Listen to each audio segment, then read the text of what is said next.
Welcome to this Muslim Academy Explainer. Today, we're jumping right into something I like to call the fasting quest.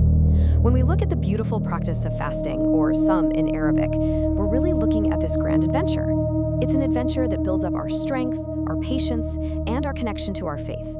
And, just like any great quest, there are specific rules to follow, magical items to discover, and some absolutely wonderful rewards to earn. So I've got a really important question for you right up front. Are you ready to unlock the secrets of fasting?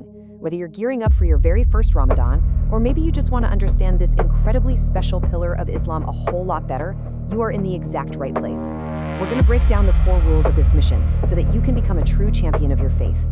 So fasten your seatbelts, focus those brilliant minds of yours, and let's get started. Okay, let's dive into this. The absolute first thing we need to know on any quest is the main rule, right?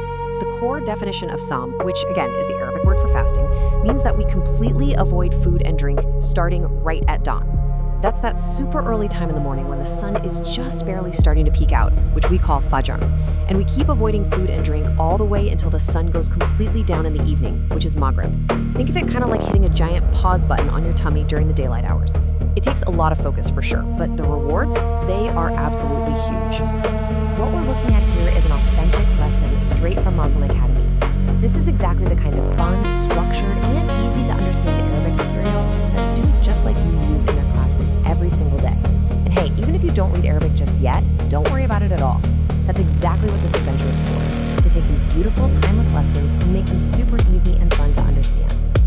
Now, every hero on a quest needs some kind of protection, right? Well, fasting actually gives us the ultimate magic item. Our beloved Prophet Muhammad, peace be upon him, described fasting with this truly amazing phrase. In Arabic, it is as-siyamu junnah, and that translates to fasting is a shield. Isn't that just an incredible way to think about it?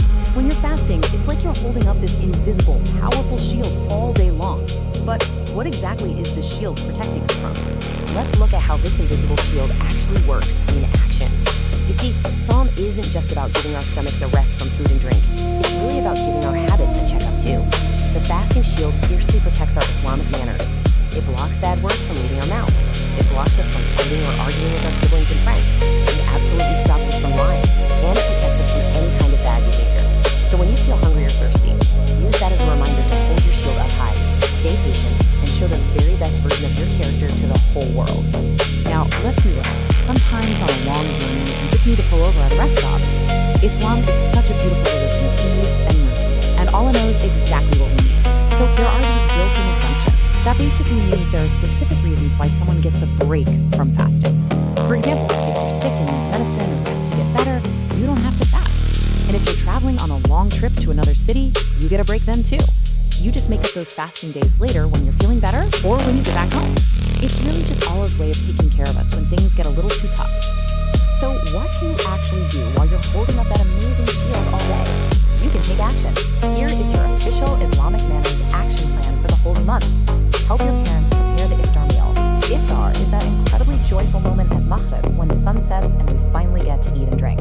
By jumping in and setting the table, bringing out the dates, or pouring the water, you are earning massive extra good deeds.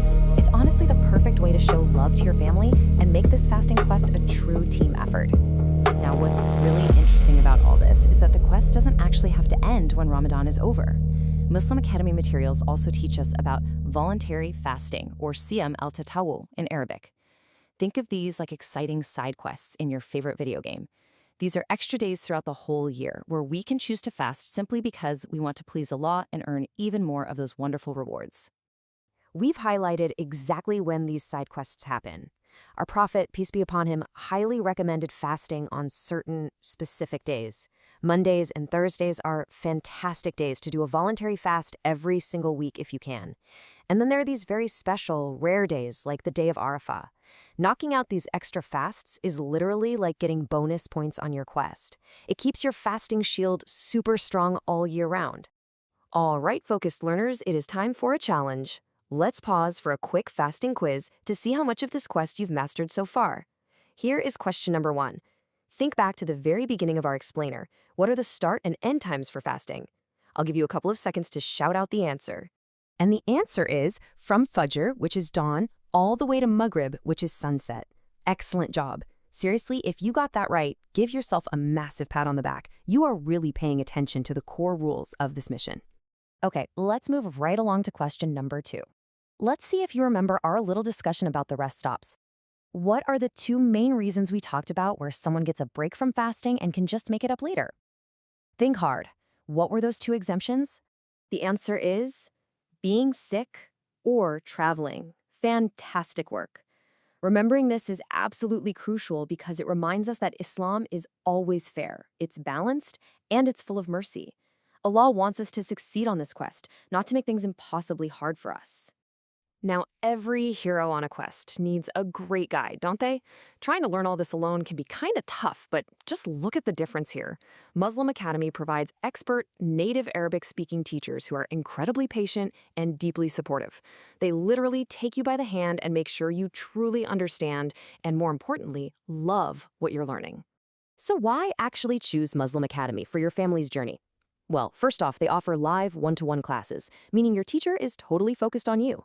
You get to learn directly from native Arabic speakers, which is amazing for getting your pronunciation spot on. They have totally flexible timings, so even if you're juggling school and sports, your classes fit right into your busy schedule.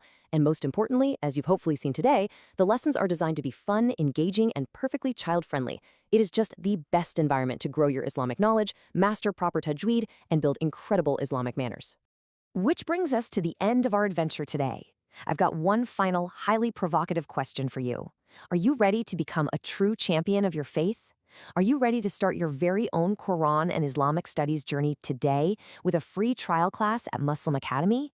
Just think about everything you could learn, all the amazing shields you could build, and all the beautiful manners you could develop. Talk to your parents, go grab that free trial, and take the very first step on your greatest quest yet. Thank you so much for learning with us today, and hey, keep that fasting shield strong.